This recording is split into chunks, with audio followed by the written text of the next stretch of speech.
The Ohlmeyer name is synonymous for success in media, and Drew's certainly part of that family. He joins me today, executive producer, consultant, showrunner, content production development, live event broadcasts. He does a lot, and he works a lot with Twitch right now, and they're doing big things. And on this conversation, on the Onto Something podcast, I'm Bryan Fenley on Twitter at Bryan Fenley. We are going to unpeel the layers and learn more about Drew's life from a professional and a personal standpoint, and what drives him and why he is so passionate about what he does, and learn more about him in all respects of his life. Drew, I appreciate you doing this. Obviously, I mentioned at the start, Ohlmeyer has a lot of success in this business, synonymous for that in media.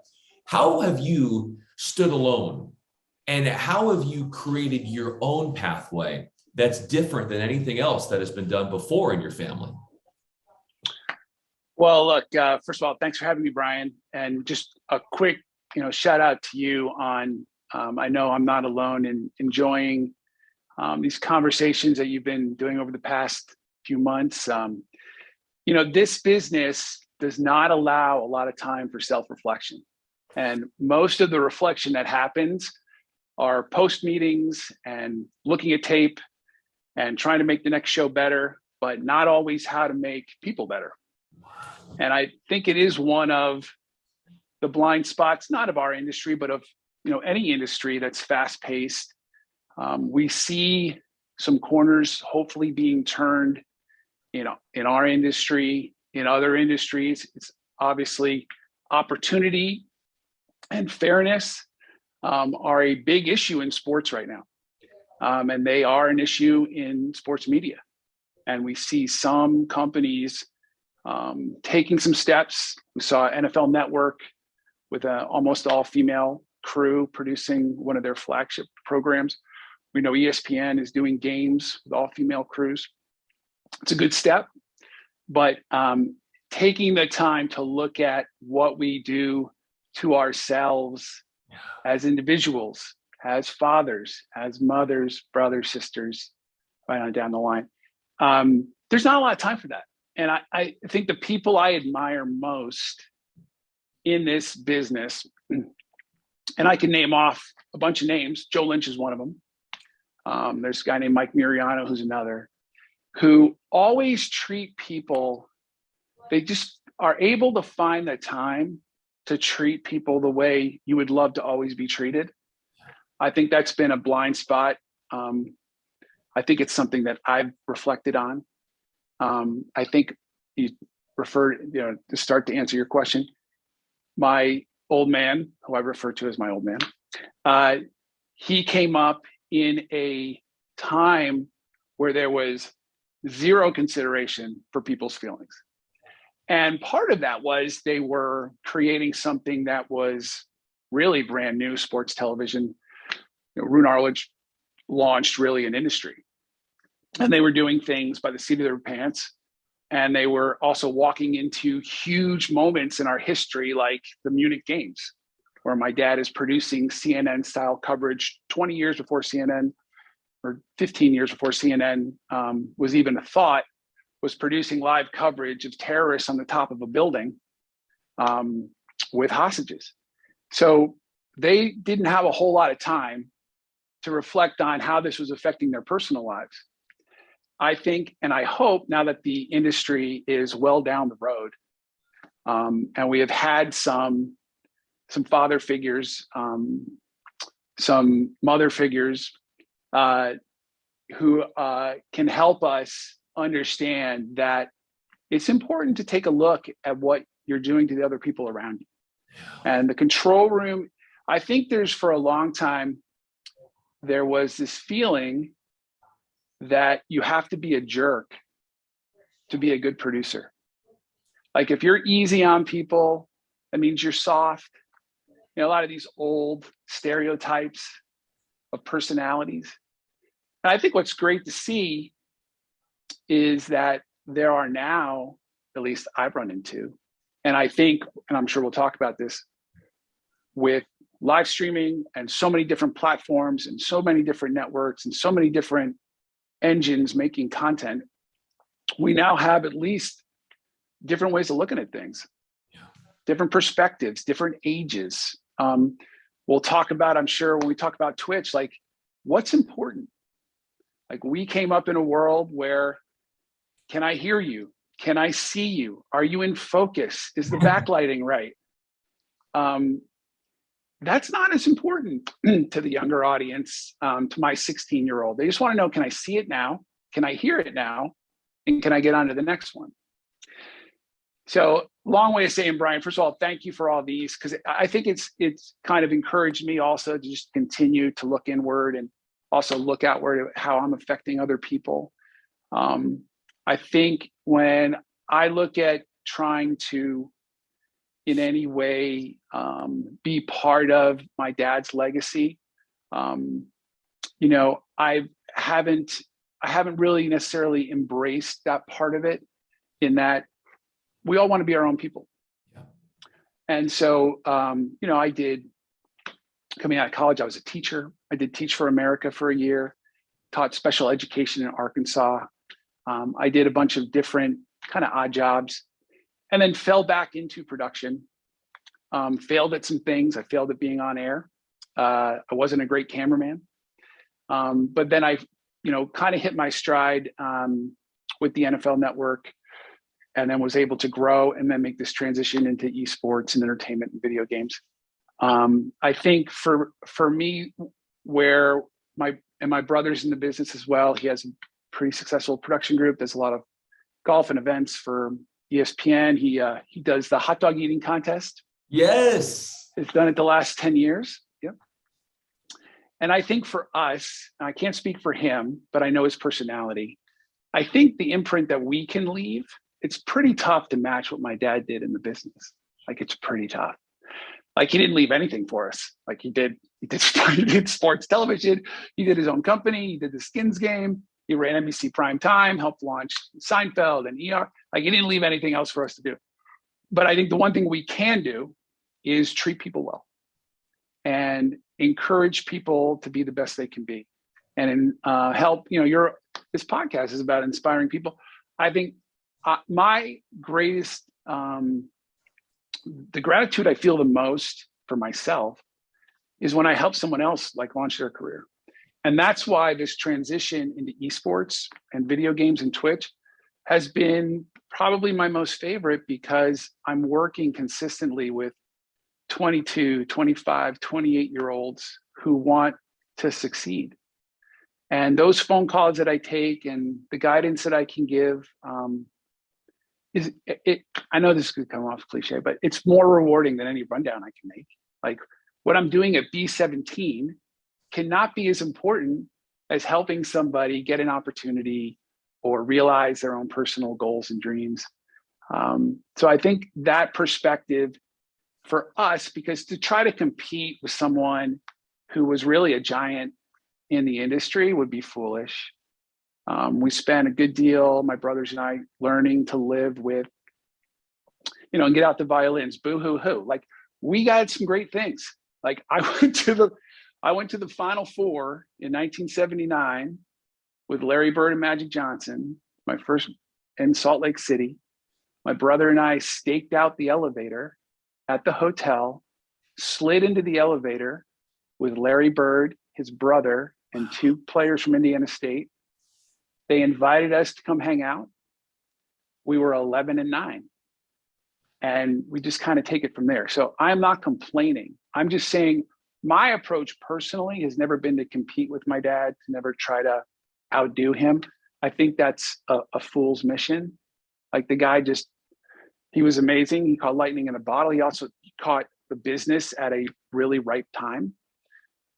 So I think our impact can be, we try to make good content, we try to do good things. But for me, I would like to, hopefully, the people I work with, my goal for the rest of my career is to be remembered as someone who is a pleasure to work with, who didn't care about the personal credit, but wanted to share it with the team. I think these are the values that hopefully will start to permeate control rooms, trucks. And listen, I can sit here on my soapbox and say this stuff. I've been, in periods of my career, I've been terrible at this, terrible. Now, part of that could be I came up, in a time, in a world where those values weren't necessarily valued as much as they should have been. So, long way of answering your question. I think for us, it's more about the personal contributions that we can make rather than trying to compete with somebody who was just so far ahead of everybody else and was able to do things that, I don't know. Sometimes the things that you do fit the time and place that you're in, and I think his fit them perfectly. Drew Ohlmeyer is with me. I'm Bryan Fenley. So, Drew, in listening to you there, you've obviously come to the terms with the fact that it's impossible to get to your father's level. I would, and it's got to be a challenge and something obviously that you've thought about and you've had a lot of reflection on, because I would think that as a son, in seeking that validation from the father, you are there trying to get on his level or to surpass that. And that is your way of showing your love to your dad. So how did your dad show his love to you in knowing that what he did was sort of like at the Mount Rushmore when it comes to TV and media, and he saw his son trying to climb up that mountain as well? This is your Dr. Phil moment. I think that and for those who knew him, there isn't a better cheerleader than my dad when he had the time to do it. So his career did put a lot of stress on his ability, his opportunities to be available. But I never felt that he wasn't trying to support all of us. And I mean, he physically supported us, like he did very well. And so we have to acknowledge that.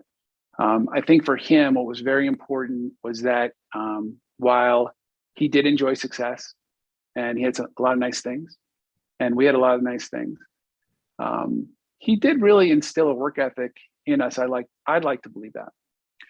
And I don't remember too many times where I'm trying to take advantage of our last name. I'm sure there'll be those who will disagree with me. I know I never worked at trying to exploit it, but I'm sure it helped. There are people I've met that I probably never would have met had I not been Drew Ohlmeyer. Some of them have become close friends. So I think that, that's something we grapple with. We, our relationships with fathers and sons, but I never felt like I had to surpass him. I think he was very clear on us trying to carve out our own thing.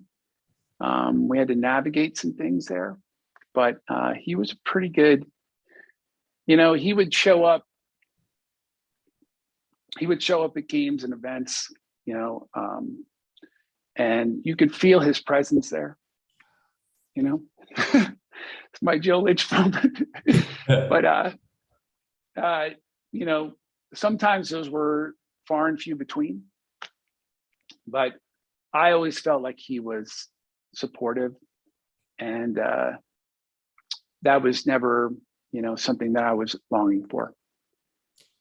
How often, as we talk about what you do on the live stream front in esports and all the barriers that you talked about that you're breaking and bringing in new people and launching careers, when you're overseeing this, when you're in your element and you're building this new content, how often do you hear your dad sort of advising you through these decisions that you're making now with your current ventures? I hear him more in my head on the golf course instead of my other brothers who are much better at golf than I am. I think about him a lot. For those who don't know, he passed away a few years ago, very young, 72. I do hear him a lot, but ironically enough, I don't hear him much in the control room. I don't hear him much in my head when I'm making a rundown, or I think it's more in personal moments. So he is a presence. Like I do think about him like I would think most people would think about their parents when they pass. He is a presence, you know, and I do find myself connecting with whatever energy that is. But, and I actually think it's good that it's not necessarily, I think there are some things that I've done that he would be proud of. There's some people I've worked with that my dad's worked with that have shared some nice sentiments to that effect. You know, I got an opportunity. We did, I was working in Las Vegas. I was part of opening esports arena in the Luxor in Las Vegas. One of our first events, which really kind of caught a little bit of a wave, was we did, you know, the streamer Ninja. It is Fortnite. Yeah. So Ninja at the time was just about to pop. He had just done a stream with rapper Drake, and his viewership was really going through the roof. He was getting a lot of credit for the popularity of Fortnite, popularity of Twitch. We were able to sign him to do an event at the arena. We went to his house, built the whole show with him. He was great. He's super talented. And I was able to do that show, which at the time, you know, overused phrase, but broke the internet in that we got to like 670,000 concurrent for, at the time, for an event like that was unmatched. And sitting next to me, directing it, was who I brought in, was Steve Bime, who worked with my old man and has done the US Open and works for the NFL, has done countless other, had a distinguished career. And I was able to talk him into doing this. He has kids and understands video games, but he's like, what are we doing? And, but then he got it quickly. And he turned to me and he's like, this is special. Like, now I get it. So that was a special moment where we were able to bridge, you know, a couple of generations there. And, you know, whether my dad was in the control room that day or not, I'm not sure. But I know that working with Steve has been one of the great pleasures in my career. I have not worked with my brother yet. Not since we worked briefly when I was running camera for ESPN, and he was in the truck producing probably an AP at the time. And but we haven't worked since then. So that would be another, you know, bucket list. I would love to do a show with my brother. What's different from what you can recognize as far as his approach to the business to yours in the way in which you go about your separate ways? Well, Chris dug into and has done very well at some traditional sports, and then also branching out to events like the hot dog eating contest, which, you know, is still also a connection to my dad, who in many ways is the father of trash TV. I mean, he did the Superstars. He did Games People Play. I don't know, a lot of people don't remember this show, Games People Play. It was hosted by Brian Fenley. And it's where look it up. It's where Mr. T made his debut. He was in an event for bouncers. They had a bouncer Olympics. And one of the events was throwing people and how far you could throw them out of the bar. and they measured it. They had a mat and they measured the distance. And Mr. T was one of the contestants. And legend is that's where Stallone saw him. But Chris has done, he has created his own business with his partner, Lou Cusero, and they've dug into being a small production arm for bigger networks.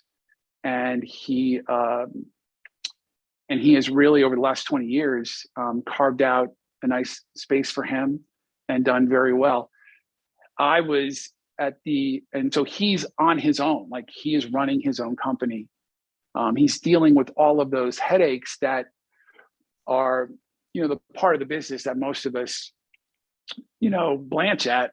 We want to make shows. We don't want to deal with taxes and, you know, paying crews and doing all the paperwork and all the things you have to do, getting permits, like all the things that you have to do to put on shows. He's taken all that on because he is self-sufficient. He has his own company and he takes care of his people. I've been mostly at network staff, employee. I was at the NFL Network for almost 15 years. And then I've transitioned and actually bounced around, but somewhat intentionally, the last 5 to 6 years, but still mostly in staff positions.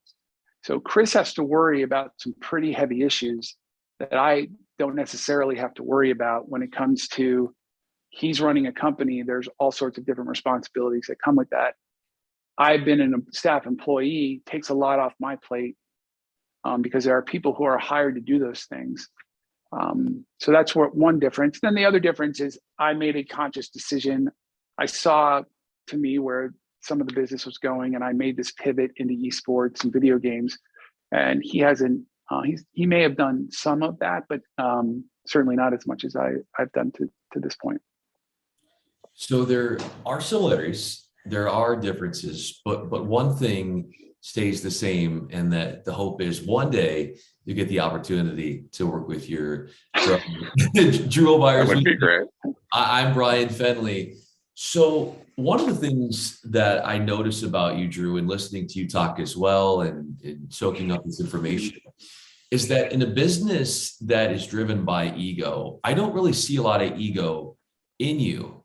And taking that angle into what you do, how does that make you better at your job? Well, there will be, for those who watch this, some who chuckle at what you just said. Because like I said, I'm a work in progress when it comes to that. But I do think that I have succeeded in turning a huge corner. I think leaving a beast like the NFL and having to fend for yourself a little bit gives you a little humility and gives you some time to reflect. But I think we all have our reasons why we do this stuff. I don't know that I think you need, for those thinking about getting into it, I do think you need a little bit more than this is a job to do this. Yeah. Because it does demand a lot. It does take a lot.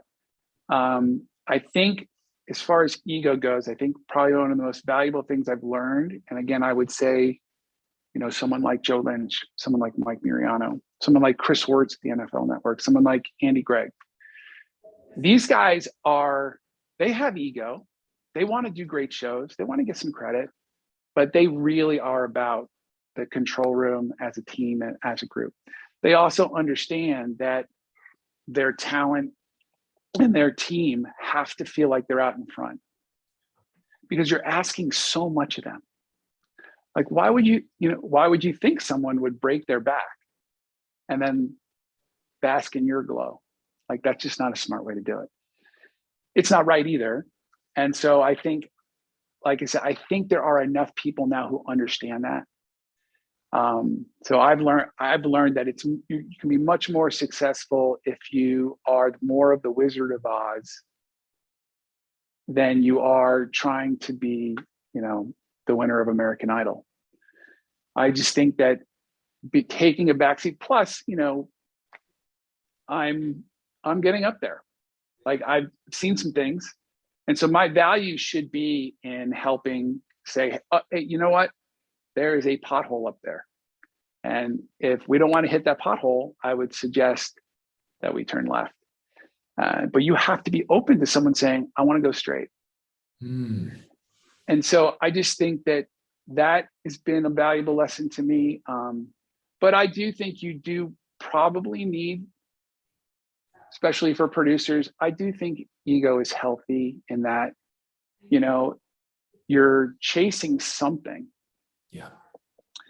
And so, you want to know that someone liked what you did, like you're doing something that people see. And that's why I think the other thing, the other piece of humble pie is doing shows for Twitch. Now, Twitch does some very high-end productions. Like Twitch Rivals is done extremely well.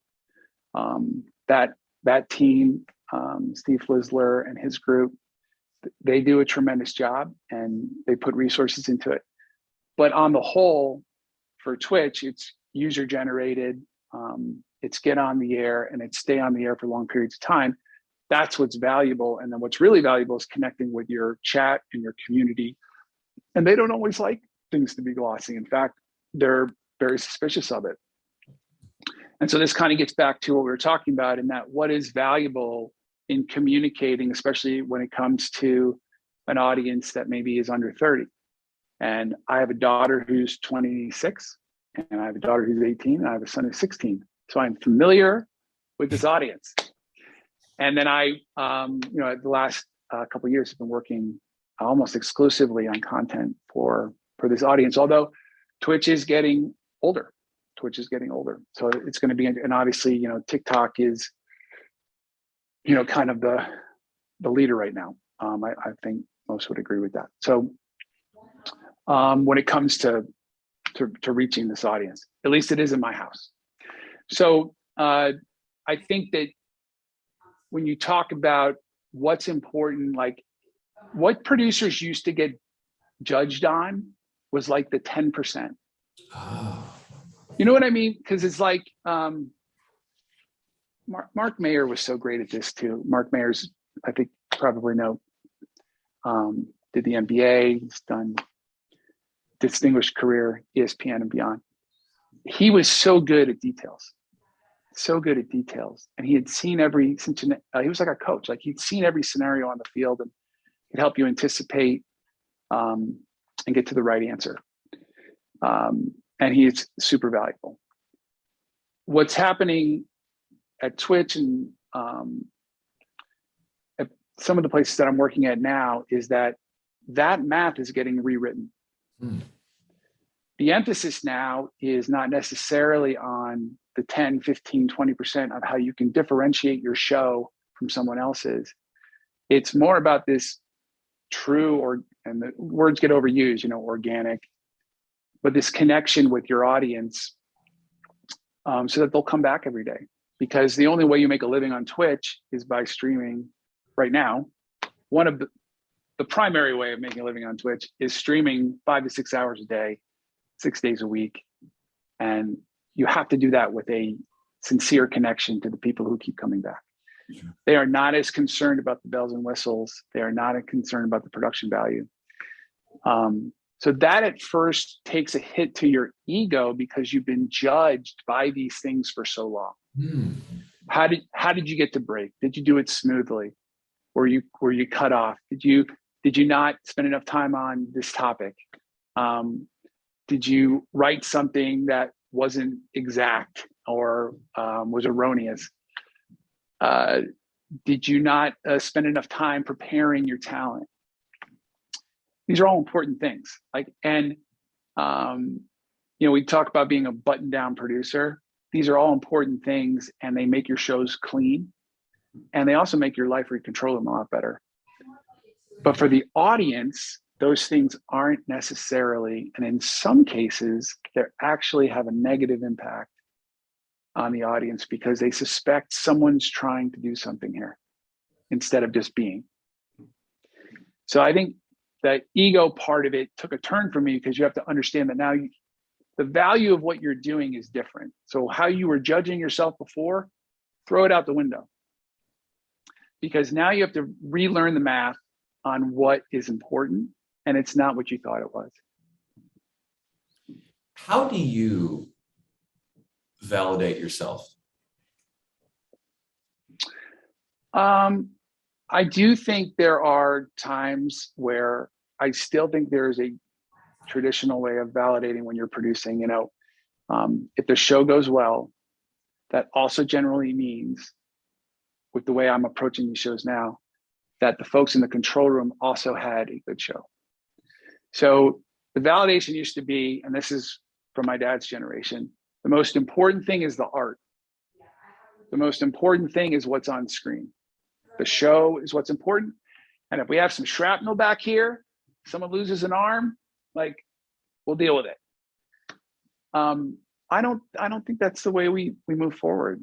And I think so For me, validation comes from, did the people, if I'm in the front row, did the people behind me enjoy what they did? Now, we don't want to do that to the extent that the shows are suffering, but I think that there's definitely is a middle ground there. There's a balance. Personally, I validate myself more, and I think this is also probably because my dad was such a giant in this business, is that I really look for other places other than work for true validation. So I've been pretty involved at home. I have a family that I really do cherish. And I think I've made some decisions in my career that, may or may not have helped me professionally, but I'm not using that as an excuse. I'm just saying, you ask what's important to me. I think there are times where I've zigged instead of zagged because of my responsibilities here. And I would do it again, and I would do it again. So I think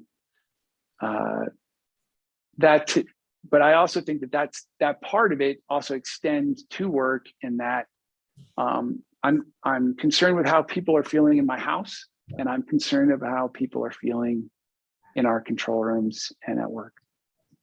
What you just said about the way in which you made decisions to be there for your family, have your three kids gotten that? Do they see that out of you and the sacrifices that you've made? And how do they communicate that to you in acknowledging that?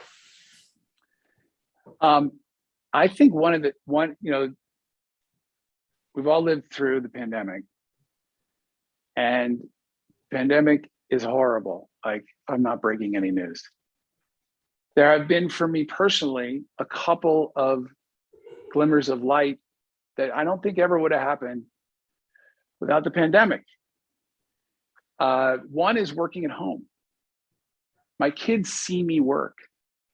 My son saw me do a Madden championship. We did the Madden Bowl on ESPN, 6-hour stream on Twitch, 3 hours on ESPN. And I did it all from the desk to my left in sweatpants and no shoes. And Mojo, my dog, next to me, riding shotgun.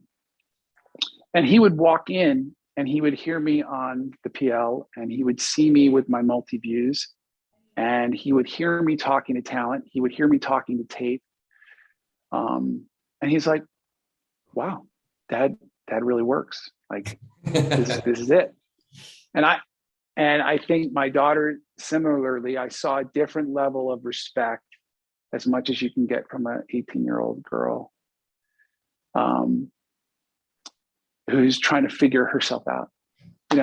A different level of respect when, she'll say things like, no one works, well, he doesn't work as hard as my dad does.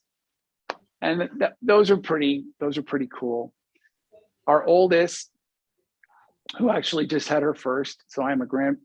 Oh my goodness! Congratulations to you. Thank you. Wow. She and I, like, we follow each other on LinkedIn. We make suggestions about things that we're doing, and that's been really cool. Like, to share the professional experience with your daughter, and to have her every once in a while ask you a question, or I'll turn to her and go, Photoshop, I need help. Things like so they get it. They do get it. I do think that the last couple of years has shed maybe a light that I don't know. I mean, I think eventually I would have brought my son, Jet and Skylar. I think they've been in a control room in a truck. So I think they've had some exposure to it, but seeing me day after day do it, I think really opened their eyes to, like, this is what you do. And again, I think I feel grateful that with all the success that our family has had in this business, thanks to, in great part, to my dad, I do feel like we've continued to work. Like, we do the work. I think the greatest thing that your dad gave you was that work ethic, and that you've created your own path because of it. And then to see the approval that you get from your kids, in them recognizing how hard their dad works, has to mean so much to you. And that work ethic that is seen with your colleagues as well, and how that creates an environment that is warm, friendly, and dominating in that space. Drew Ohlmeyer, Well said. I'm Bryan Fenley. Thank you so much for this raw, authentic, real, transparent conversation. This was really special. I appreciate it, Bryan, and keep up the great work. I think being able to show the personal side, and even just having folks in our business have the opportunity to just take a look at themselves and their colleagues, like this is a pretty special show. So we really appreciate it.